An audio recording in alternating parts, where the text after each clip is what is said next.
I have a full lesson for you today. The lesson today is a simple concept, but it can be easily overlooked and often is. And the flurry of activity in the world all around us at times can easily overshadow this biblical principle that I'm going to be getting at this morning. But when you stop and realize this simple truth, it will change your entire outlook and attitude and will absolutely encourage and strengthen you spiritually. All right, we'll be live streaming to sermon audio and YouTube. And also, if you enjoy these Bible studies, share them with your friends and family. I air these Bible studies every Friday on 8 o'clock a.m. and 8 o'clock p.m. Pacific time on Final Fight Bible Radio. And all of my recorded video material is also available archived on sermonaudio.com. And if you're interested in additional in-depth studies, I have now 4 books that have been published and are available on the Final Fight Bible Radio bookstore. The newest one being The Time of the End 2, which I'm very excited about. The Time of the End 2, The 7 Heads of the Dragon, and The Nation Beasts of the Last Days. And if you thought my first book with the 10-year tribulation theory was interesting, this book will blow your mind. All right, so you can pre-order your copy of that if you want, if you're interested in that type of thing, and hopefully that'll be a blessing as well. All right, so we are in John chapter 10, and I'm going to go and read the passage just so we can get back on track with where we're at. It says, Verily, verily, John chapter 10, verse 1, Verily, verily, I say unto you, he that entereth not by the door into the sheepfold, but climbeth up some other way, the same is a thief and a robber. But he that entereth in by the door is the shepherd of the sheep. To him the porter openeth, and the sheep hear his voice, and he calleth his own sheep by name, and leadeth them out. And when he putteth forth his own sheep, he goeth before them, and the sheep follow him, for they know his voice. And a stranger will they not follow, but will flee from him, for they know not the voice of strangers. This parable spake Jesus unto them, but they understood not what things they were which he spake unto them. Then said Jesus unto them again, Verily, verily, I say unto you, I am the door of the sheep.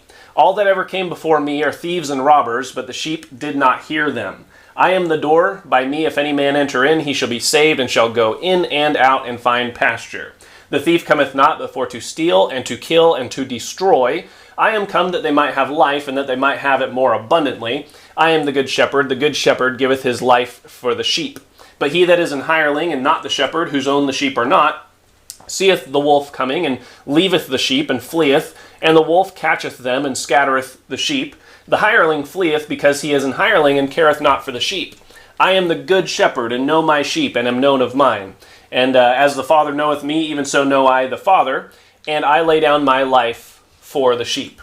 All right, so I taught a lot on that passage last week, got into the details of that and the identities of these different people, but I really want to get into this week something that the Lord gave me through my Bible reading a number of weeks ago that I wrote down in my Bible journal, like I've encouraged you to do if you watch the series on tips on reading and studying your Bible. This was one of the things that the Lord showed me in my Bible reading, and I just wrote it down, and now I'd like to develop it into a lesson. And so last week was kind of to set the stage for this week. And as we saw, the shepherd is Jesus Christ. He is the shepherd. He is the owner of the sheep. And the thief is also the wolf, and is the stranger in the passage. And we looked last week at what the wolf can represent biblically. And then the hireling, I mentioned last week and explained that the hireling is also a shepherd.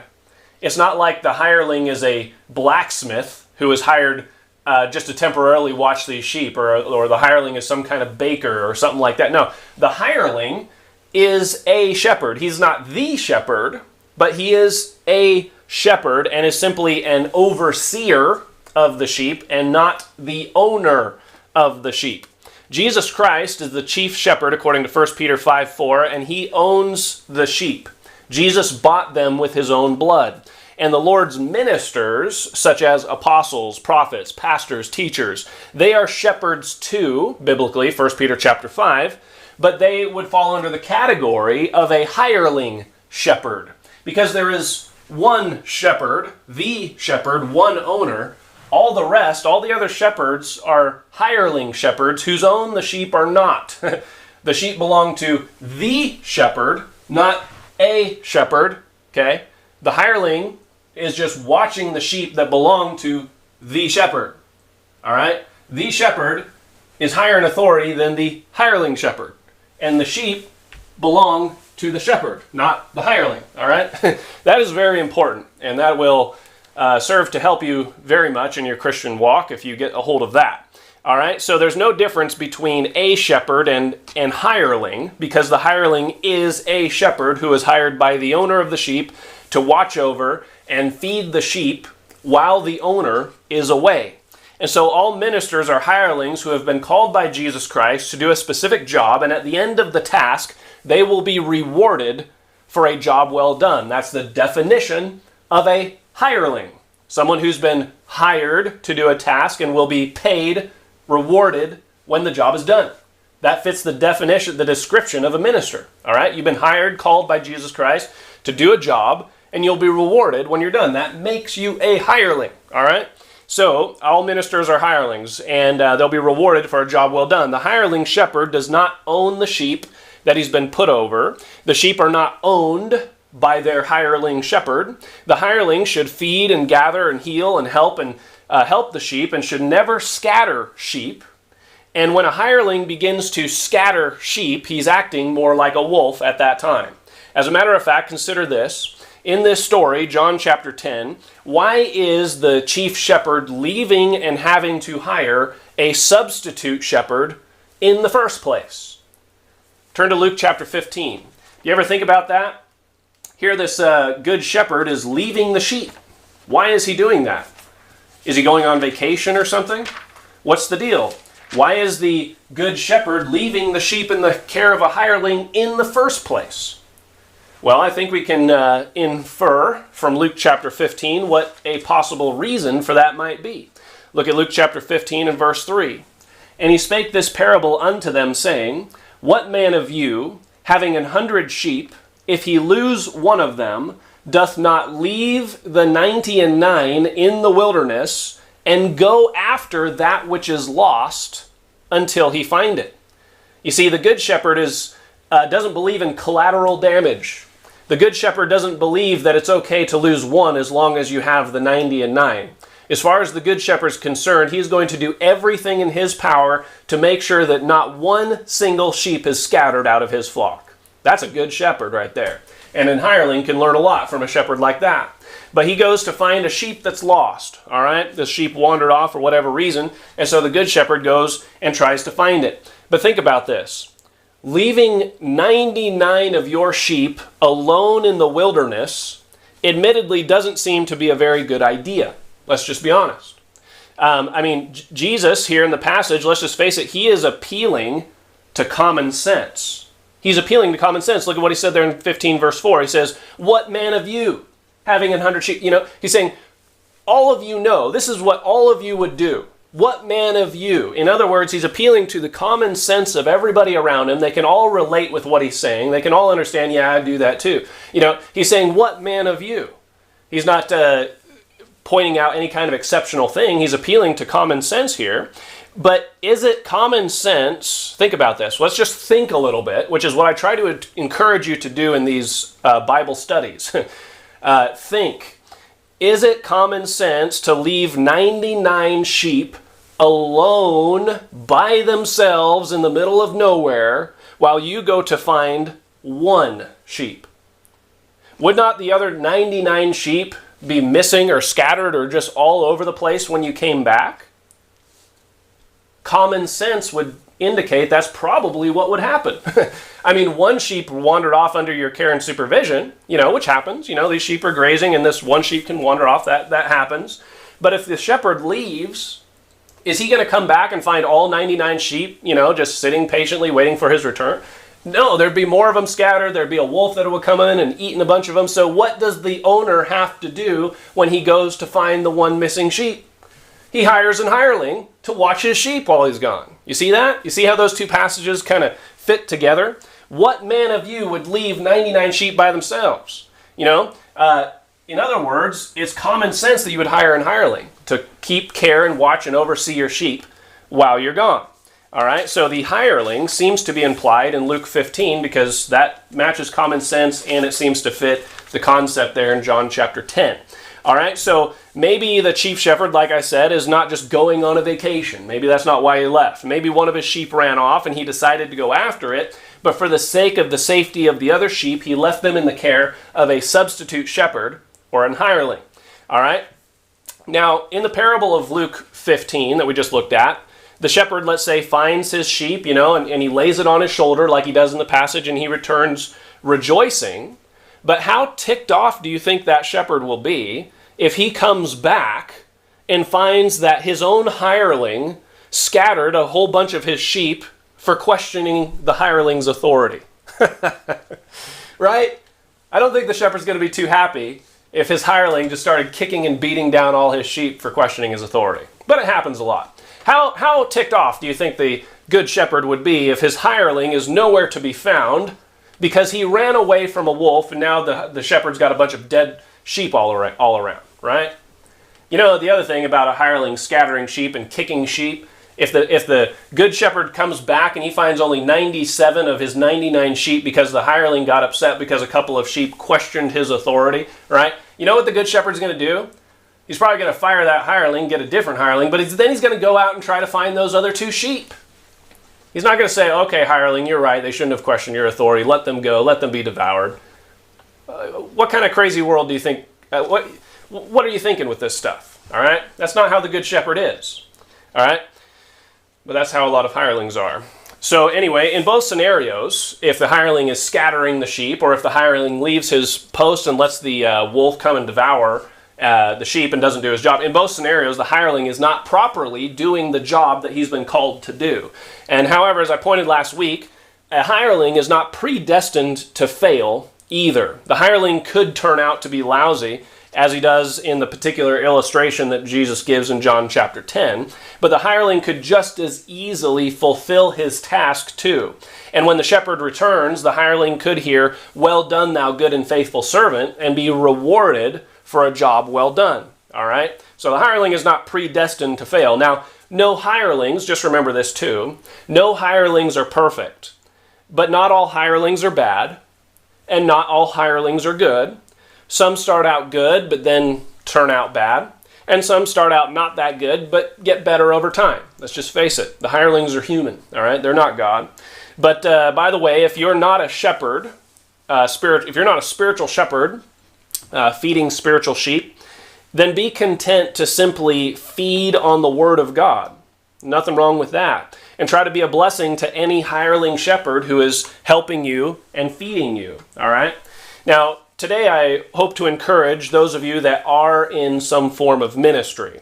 And this can apply to Sunday school teachers, youth group leaders, Christian school teachers, pastors, missionaries, anyone like that. Anyone who's been tasked by the Lord to minister the Word of God to Christians. I hope this lesson will be a blessing to you. And you are like that hireling shepherd. I don't know if that hurts your ego much, but this is what I am like. This is what you are like. If you are called to minister the Word of God, you are like that hireling shepherd. You have been given a calling, you've been given a job, and Jesus Christ expects you to not quit. Okay? Not quit. Sometimes your location may change.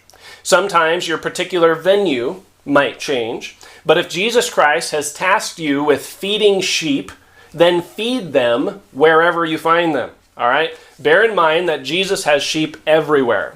And quitting is not ministering over here and then going to a different location and ministering over there. I know sometimes the brethren consider that quitting. Oh, he left his post. No, your calling is your post. And if you're ministering to sheep here and then you're ministering to sheep over here, you haven't left your post. You're still performing the calling that God has given you. It's just that sometimes your location can change, and that's fine. Quitting is abandoning the chief shepherd and his sheep altogether and just saying, phooey on it, I'm done, and leaving the whole thing behind, and leaving the chief shepherd. All right, that's quitting. So don't quit. It will be worth it. There is a great reward at the end. But let's face it, there are some times that are tough. And sometimes it's sunshine with a nice light breeze, and sometimes it's freezing rain in the darkness, okay? And all of that should be anticipated and ought to be expected if you're an hireling, but none of that is a reason to quit. And you can stop when the chief shepherd returns. But until then, don't stop.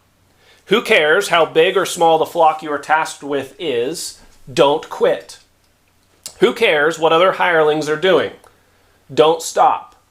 Who cares if Brother Hireling over there disapproves of your methods of shepherding? You don't answer to Brother Hireling. You answer to the chief shepherd, so don't stop. Keep going. But sometimes hirelings do stop. Sometimes hirelings do quit and they do fail. And sometimes it's because of the environment and difficult circumstances that get them to quit.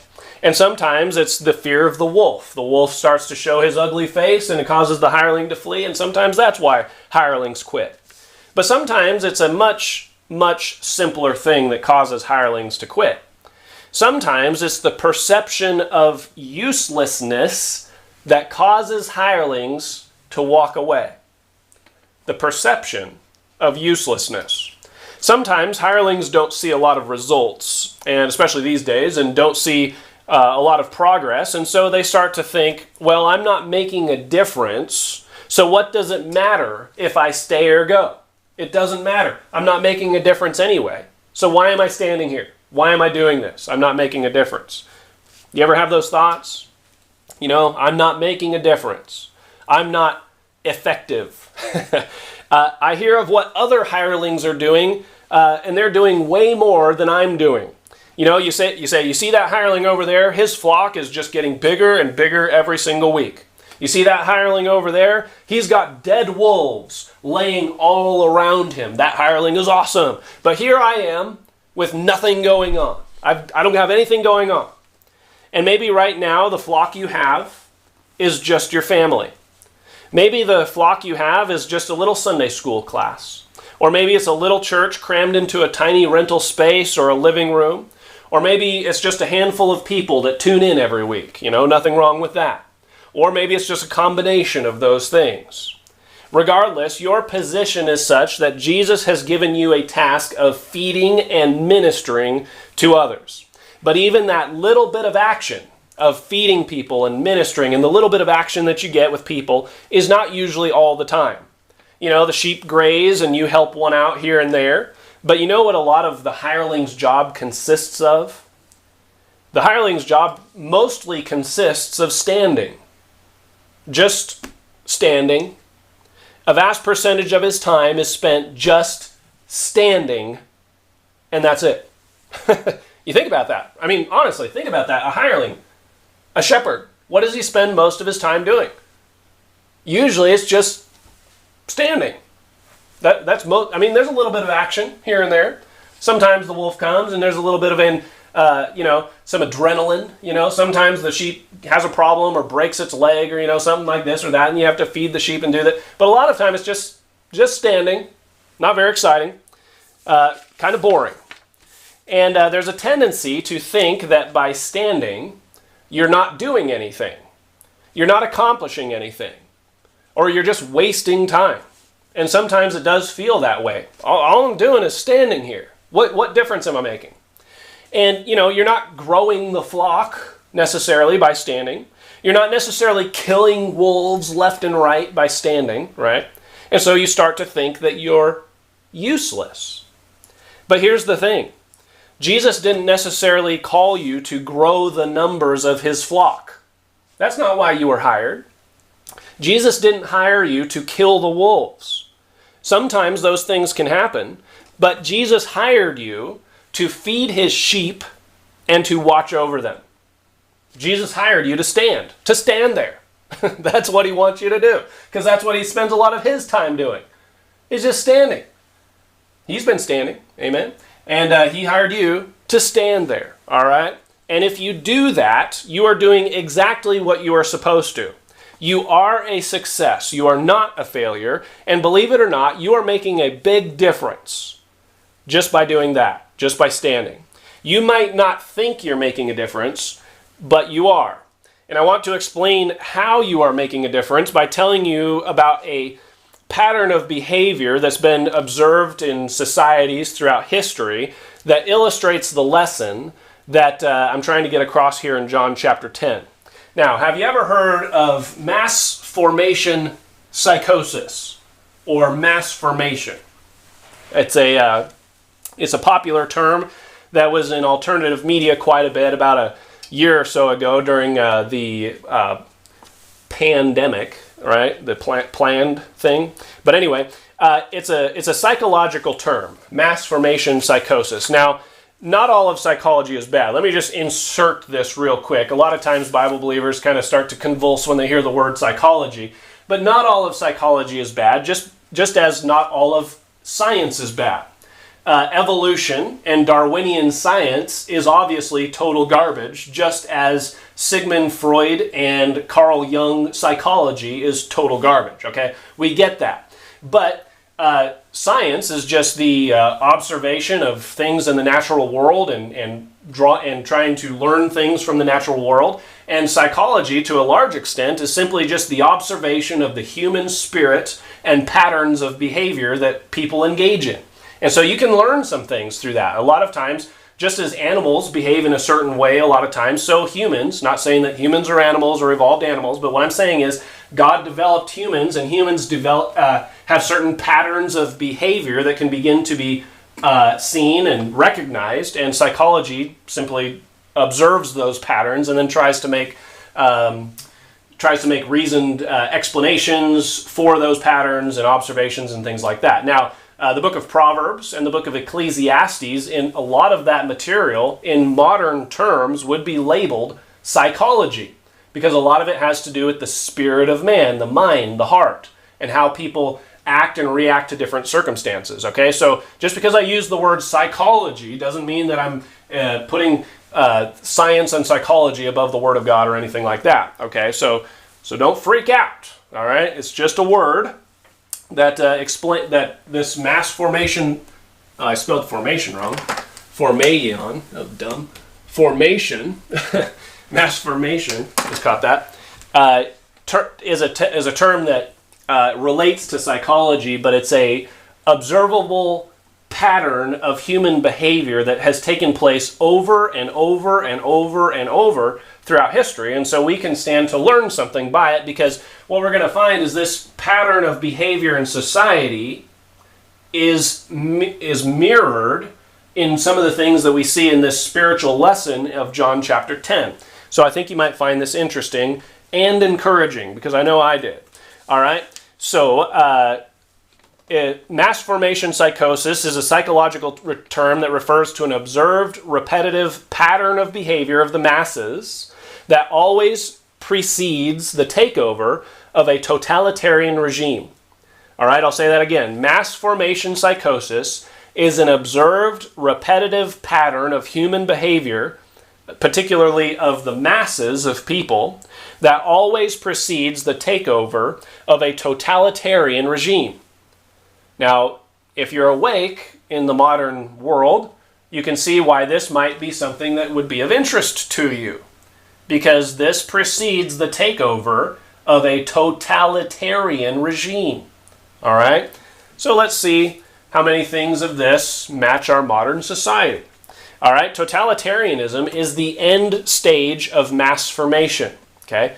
And elements of this pattern have been noticed by multiple historians and psychologists for a long time, but recently a psychologist by the name of Matthias Desmet, he's a person from the Netherlands, Matthias Desmet, he coined this term, mass formation, and he really analyzed and encapsulated this entire process from beginning to end, totalitarianism, in his book, The Psychology of Totalitarianism. And if you're interested in this type of thing, I've included the link at the bottom of this video. You can find the book on Amazon.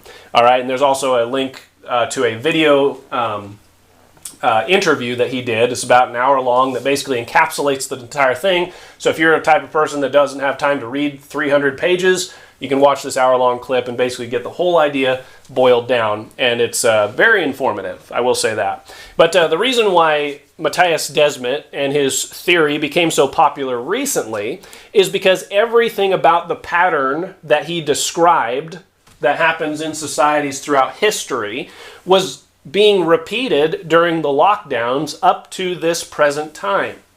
And if you've ever wondered what is going on with people these days, why are people all of a sudden acting so crazy? Why is the world so vastly different than it was 10 years ago? I mean, you just think about how people were 10 years ago and how they are today. It's like people are hypnotized or something. It's like they're crazy. And if you've ever wondered why or how is this happening or what caused this to happen, this historical repeating pattern of history really does a good job in explaining how we got here and where it's going. And I don't pretend to understand all of it. There's still a lot of information that I'm still trying to wrap my head around, but there are some primary points that he mentions that leads to that a society that's a normal functioning society begins to lead to a mass formation, and then that leads to totalitarianism. So he says in the early stages that it begins with now, like I said, this is Matthias Desmet's theory, all right? I'm not preaching his theory, but it seems like he nailed it. It's not his own theory that he invented. He's just simply observing this historical pattern, and he's boiled it down into a handful of points, and I think he's right. But anyway, he says that in society, it starts with disconnection,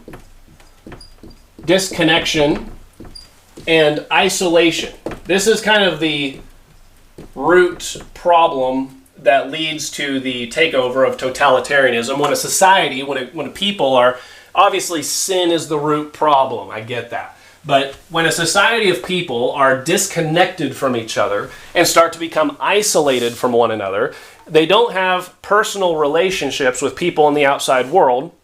And human beings, God created human beings to have personal relationships. I mean, he created Adam, and in the same day, later that evening, he created Eve so that he could have that relationship. Because why? God said it's not good for the man to be alone. All right, that goes for marriage, if you will, but that also goes for just people in general. It's not good for human beings to be alone. God created us for relationships and to have relationships and bonds with one another. And disconnection from other people and isolation from other people has a negative impact on your psyche, your spirit, your soul, your heart, your mind, your person, all right? So because people don't have relationships with people in the outside world, but instead are stuck in their homes, or in modern times, maybe what they have is shallow, illusory, artificial online relationships that replace actual in-person relationships, right?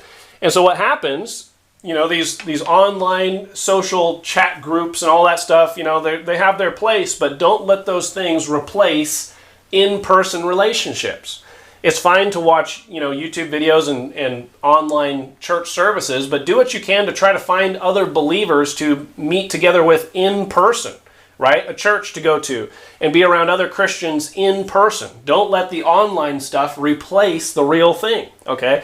Because what you're doing is you're indulging in an artificial thing that has its usefulness, but don't let it replace the real thing, or there's going to be problems in your life. And so but in society, a lack of genuine relationships over time causes a lack of meaning or purpose in life. Because a lot of life has to do with relationships. God built us that way. God created us that way. And so if you don't have those personal relationships and you become completely isolated, like a lot of people were during lockdown, right? There was a purpose for all of that. What happens is people begin to develop a lack of meaning because they don't have those relationships. They begin to develop a lack of purpose in life.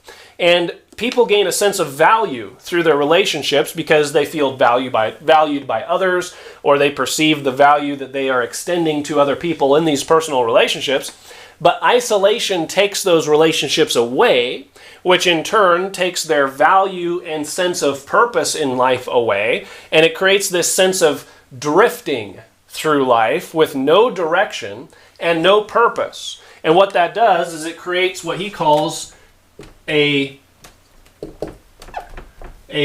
you have no purpose in life, no meaning to life, which a lot of Americans, a lot of people in this world have.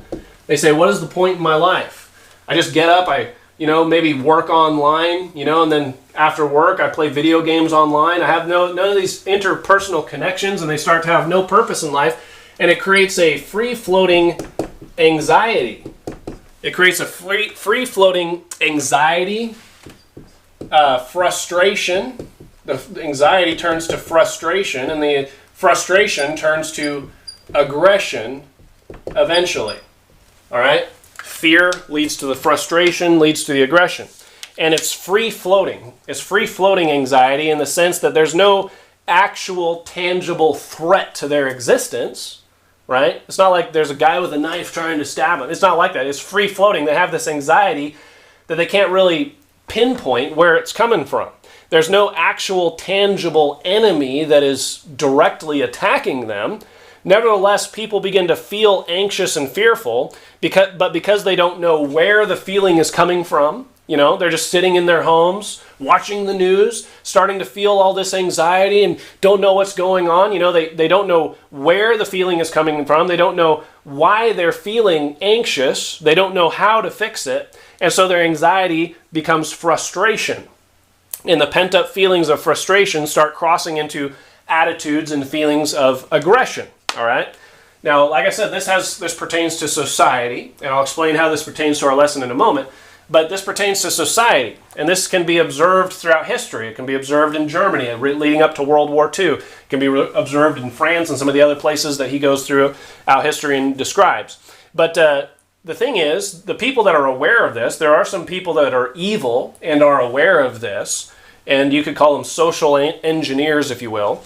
Social engineers who understand this know that when a decent percentage of the population starts to get at this stage, they can be easily manipulated and even exhibit all the behaviors of someone who is hypnotized. Except we're talking about a mass of people. They can start exhibiting the behavior of someone who's hypnotized. A mass population of people literally begin to act like a hypnotized person, right? And so all the social engineers have to do at this stage, the next stage, is provide an enemy for the people, for a target. Basically, they just need to provide an enemy for these hypnotized people to target, all right? If everyone identifies the enemy as the same thing, let's say everyone in the news media says that the enemy is COVID, or Russia, or the enemy is global warming, or patriots, you know, or Trump supporters. Maybe they're the enemy. Whoever the loudest voice identifies the enemy as being, the hypnotized people will believe the authoritative voice, and they become relieved because the frustrated people finally understand who is causing their anxiety and how to fix the problem. And you fix the problem by eliminating the enemy that you've been provided. Now, of course, this is the wrong enemy, and it's the wrong solution being presented by the wrong voices, but because of the state of mind that people have been brought into, they can't recognize their error. They won't recognize their error because they don't want to go back to the anxiety of not knowing what the problem is. You say, why is society acting so crazy? Why are people around me acting so crazy? Why are these things happening that are going on? It's because people are acting hypnotized and they're being manipulated by a voice. They're being deliberately manipulated, and those people, you say it's so obvious. How could they not see that Drag Queen Story Hour is bad for society? How could they not see that? How could they not see all these things? It's because they've been provided an enemy, and they don't want the common sense, because if they reject the enemy that's being presented to them, then they go back to the free-floating anxiety, because the unsaved world, they don't know what's going on. They don't know who the enemy is. And so they just have this, they go back to the isolation, the lack of meaning, the free-floating anxiety, so they want to have this enemy because it gives them a sense of purpose in life. Let's attack Trump supporters. It gives me a sense of purpose in life. Basically, that's how it works. An invented problem is perfectly acceptable so long as it makes people feel good. You know, the virtue signaling. You know, so long as it makes people feel assured. So long as it gives them a new sense of purpose. We need to fight the enemy. And this whole type of thing was played out in the BLM and Antifa riots back in 2020. The enemy that was presented to the people at that time was fascism except fascism was just a bad-sounding label that was slapped on anybody that didn't go along with the news media's narrative, right? So whatever the narrative was, if you went against it or contradicted it, well, you're a fascist. And we have to fight fascists. Fascists are the enemy. And so people would start attacking their neighbors and attacking their family, disconnecting family members. You know, all this crazy stuff was happening in society, and society was getting ripped apart and divided, and it still is to this day, right? And so the enemy at that time was fascism, even though 99 out of 100 of those people that were rioting couldn't define fascism if their life depended on it.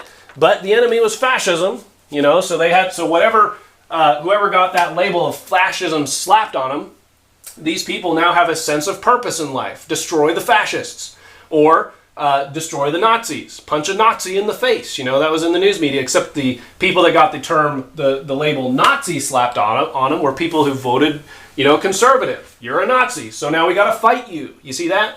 You know, if you're against the injections, let's say, you know, so now you don't believe in science. You know, you're against society. You don't believe in the health of society, so now you're an enemy that these hypnotized people are told to target. You know, if you don't believe in global warming, you know, you're some kind of ignoramus that's destroying the world. You're destroying the world. You're the reason for all of our problems. So now you have to be attacked. You become the enemy. You become labeled for simply having common sense, and hypnotized people come and start attacking those people. Why? Because it gives them a sense of purpose and meaning in life. I am a hero for fighting the enemy. You see that? And the whole time they're being completely manipulated by a puppeteer. Now, this psychologist, Matthias Desmet, has noticed throughout history that it only takes 30% of the population to be in this state of mind for a totalitarian regime to take over. Because usually what happens, you say only 30% of a society in totalitarianism can take over. Unfortunately, yes. Because usually the other 60% of society, even if they don't agree with the crazy hypnotized people, we have a lot of that today. We have a lot of crazy hypnotized people today. And there's a lot of people that still have common sense that don't agree with this, right? But the thing is, this 60%, the majority of people are too scared or too apathetic to say anything or stand against the psychotic 30%. You know, they just want to live their lives and do their thing and, you know, just whatever. I just want to live, I just want to go, you know, work my job, take care of my family. I just want to stay out of it. All right? Well, they're not going to do anything. So that enables the 30% to essentially have, that makes essentially 90% of society goes along with the interests of the totalitarian regime that's manipulating the 30%. These 30% are being completely manipulated by social engineers, and 60% doesn't stand against them, doesn't do anything. They just stand aside, or they just kind of virtue signal and kind of pretend like, yeah, I'm on your side, yeah, racist, let's get them. You know, but so the 30% can start to take over, and that's all that's necessary for totalitarianism to take over historically throughout societies, right around the 30% of the society. And so you ask, well, what about the 10% that do stand up or do speak out? Well, these people are of critical importance, and these people, the 10% that do stand up and do speak out, make all the difference during this stage of mass formation. Because once you reach the end of the mass formation, once the mass formation gets to the point where you're 30% and upwards, it's pretty much game over. So while this is happening, these 10% of people, while this 30% is growing and growing, these 10% of people are of critical importance. And citing examples from history, he shows time and time again that when the small, outspoken minority continues to speak out, their resistance prevents the mass formation from solidifying, which in turn prevents the totalitarians from being able to take over. Because they're speaking out of truth continually, what does it do? It disrupts the hypnotic spell that's being cast over the people. If there's no voices to disrupt the spell, then this 30% starts to grow very, very quickly, and you get to the point where there's the point of no return, and basically the totalitarians can then take over. So the totalitarians, they realize that they need to silence the 10%. They need to ban those people. They need to imprison those people. They need to destroy those people somehow. Because the 10% are the ones that are preventing their victory. And he also noted, Matthias Desmet also noted, that in every instance when that small percentage of outspoken people cease to speak up, whether it's because of fear, intimidation, or just they're not popular with other people, they get made fun of or whatever, so they just say, you know what, I'm just not going to speak up anymore. When they cease to speak up, it's usually only a matter of a few months before the totalitarians gain control and the real atrocities begin. And he shows this whole process, how that happened in Poland, specifically right before World War II and Hitler took over. Now you say, well, what does all that have to do with John chapter 10? Well, like I said, the truth that's in John chapter 10 is actually simply something that Matthias Desmet observed in society. But we already had all of this in John chapter 10. Now here's what's kind of interesting. The tiny outspoken minority, you need to understand this. This is what really matters. The tiny outspoken minority does not win by destroying the totalitarians. Nor do they win by getting the brainwashed masses on their side. That's not how you win. They don't win by getting the 30% to basically go to their side. As a matter of fact, it's been observed that it's virtually impossible to change the minds of the crazy hypnotized people that are in this 30% category. And if you're watching, you probably know who I'm referring to when I say the crazy hypnotized 30% of the people in society. You know who I'm referring to. Those people, it's virtually impossible to change their mind. So it's almost like don't even waste your time, trying to help them to see common sense. You just need to keep speaking out. Obviously, the most important thing is to preach the gospel, try to win those people to Christ, but it's been observed in society as a repeating pattern that these people pretty much never change. It's almost like they're too far gone. They're almost like a reprobate mind type of thing. All right? So anyway, the victory of the 10% that speak out, their victory is not in defeating the enemy or in gaining the multitudes. You need to get those ideas out of your mind. If you're thinking, what can I do? What can I do? I've got to defeat the enemy. I've got to gain people on my side. That's what I'll do. That's not where your victory is. Their victory is in preventing totalitarianism from consolidating power. And all these people have to do to prevent that from happening is they have to continue to stand up and speak out, because as long as they do that, this will never get to the point where the totalitarians can take over. These people must continue to stand up. They must continue to speak out. And this is how you make a difference against the, essentially the Marxists trying to take over your town, which they're trying to do, trying to take over your schools, which we know they're trying to do, trying to take over churches, right? There's a lot of insane wickedness that's just being bombarded on us at all times. You say, what can I do? I hate this stuff. I hate what they're doing to my children. I hate the influences that they're trying to push down my children's throats. What can I do? What you can do is stand up, speak out. Don't quit. That's what you do. Because as long as people keep doing that in our society and in your town, in your city where you live, as long as people keep standing up, keep speaking out, this mass formation cannot congeal to the point where the whole society gets taken over. Such a powerful enemy can be hindered from its ambitions simply by the diligence of a few to keep speaking up. And to use a crude illustration from Hollywood, which I truly hate doing, but it does illustrate my point perfectly. Just because you didn't blow up the Death Star doesn't mean that you failed. You are victorious even if all you did was prevent its beam from firing. All right? You are victorious. You see, here's where this applies to John chapter 10. The hireling's success is not in defeating all of the wolves or gaining all of the sheep. A lot of times that's what we think as Christians. It's in the action. What action am I doing? Am I killing wolves or am I gaining sheep? And we think that's where the victory lies. That is not where the victory lies. The hireling's success is in preventing the wolf from scattering the sheep. He doesn't need to kill the wolf. There will be no end to the wolves. Success is not in making wolves extinct. If eliminating all wolves and all threats is winning in your mind, then you will never, ever, ever be victorious, because there will always be wolves. There will always be evil men trying to take over. There will always be wickedness in this world. If your idea of victory is eliminating the wolves, you will never be victorious as a Christian.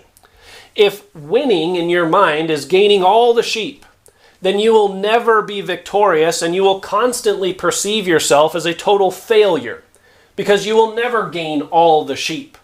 But that was never your job in the first place. And if your idea of victory and winning is killing the wolf, then you are always going to be a failure, because even if you kill this wolf, there will be another wolf to replace him. And if you think that victory is when all wolves are gone, then you will always perceive yourself as a total failure in the Christian life.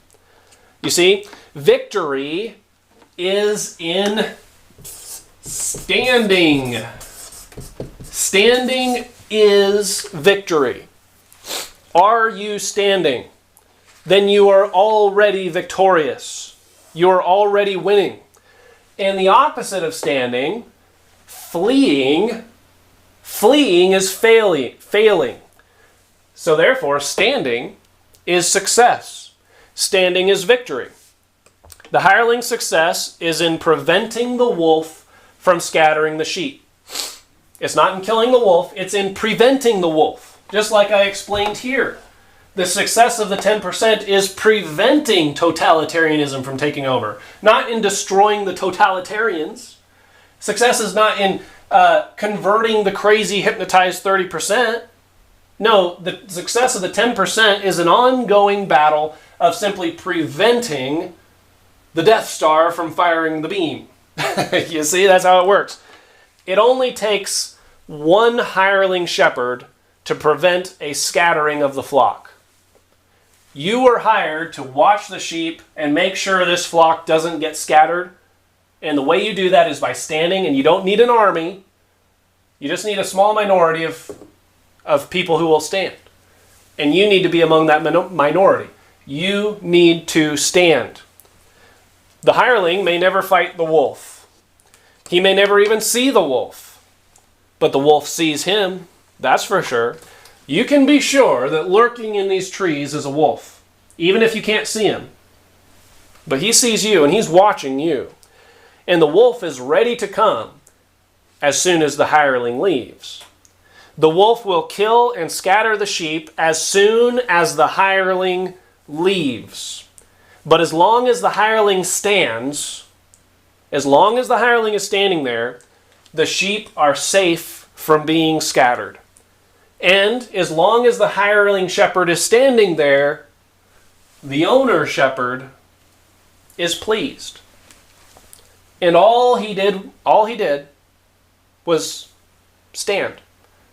95% of his time, all he did was the boring task of standing.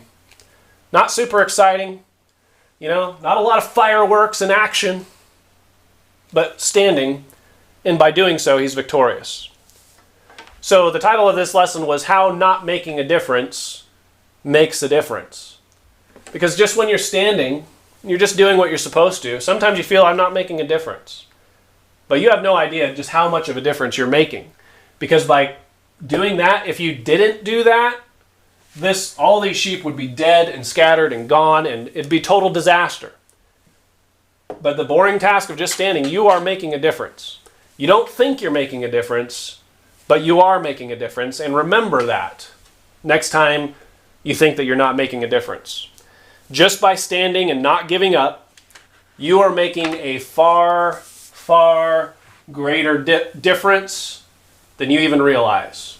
Whether that's spiritually in a church setting, or whether that's in your society, just standing up for truth and righteousness, or standing up for the gospel, standing up for the Bible, just by standing and speaking up, you're making a far, far greater difference than you even realize. So I hope this lesson was a blessing to you. I know that this type of concept was encouraging to me because I'm one of those people that feels like, well, am I even making a difference? I feel like there's not a whole lot of action going on. I'm just doing what Jesus told me to do. Don't feel like I see a lot of results. But when the shepherd flees, when the hirelings flee, that's when you see just how big of a difference that man was making. You see? And same goes for you. So I hope this was a blessing. God bless you. Have a good week.